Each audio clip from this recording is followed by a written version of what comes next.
तो हेलो नमस्कार दोस्तों, कैसे हो आप लोग। आई होप आप लोग बढ़िया ही होंगे। चलिए आज आपके लिए एक और नई पंचायत चुनाव से लेकर एक नई अपडेट लेकर आए। हाँ भाइयों, आपके लिए एक और नई अपडेट लेकर आए हैं। चलिए आपको हम पंचायत चुनाव से संबंधित कुछ जो नई अपडेट आए या नए आरक्षण आए हैं उसके बारे में हम आपको थोड़ा सा समझा दें।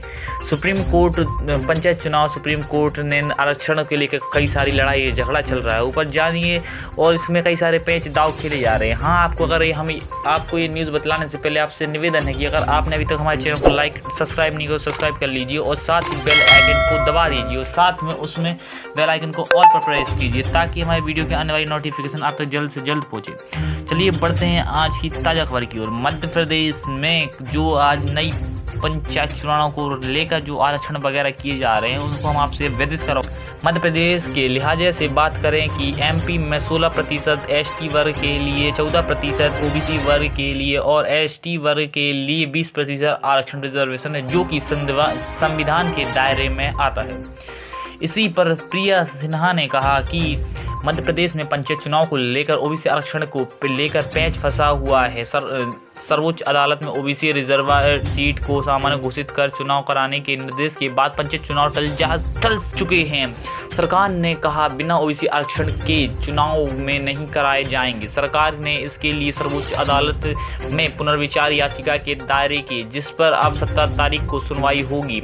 सुप्रीम कोर्ट ने कहा कि बाकी की भी याचिका को इसमें जोड़कर 17 जनवरी को ही सुनवाई होगी। दरअसल मध्य प्रदेश में ओबीसी वर्ग की आबादी 75% से अधिक है। जाहिर है इतने बड़े वर्ग के कोई भी दल नाराज करना नहीं चाहता। मौजूदा स्थिति में देश भर में आरक्षण का प्रावधान 50% है, जो कि एससी, एसटी और ओबीसी वर्ग को मिलाकर है। बाकी के 50% जनरल वर्ग के लिए है। अगर मध्य प्रदेश में लिहाजे से बात करें तो एमपी में 16% एसटी वर्ग के लिए, 14% ओबीसी वर्ग के लिए, एसटी वर्ग के लिए 20% आरक्षण, जो कि संविधान के दायरे में आता है, जो कि बात सत्य है। मध्य प्रदेश में ओबीसी वर्गों की बड़ी आबादी को देखते हुए 27% आरक्षण की मांग होती रही है। कमलनाथ सरकार ने इसके लिए कदम भी उठाए, लेकिन कानूनी दाव पेंच में वो असफल रहे।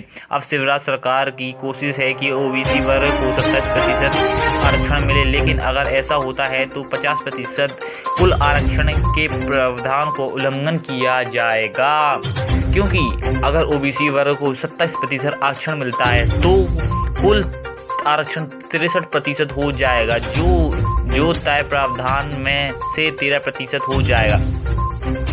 क्योंकि अगर ओबीसी वर्ग को 27% आरक्षण मिलता है तो फिर कुल आरक्षण 63% हो जाएगा, जो प्रावधान से 13% हो जाएगा।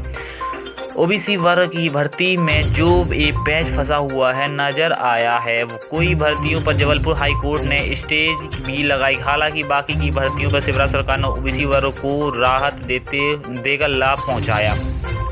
कुछ ऐसे ही तस्वीर मध्य प्रदेश में पंचायत चुनाव को लेकर भी नजर आ रही है।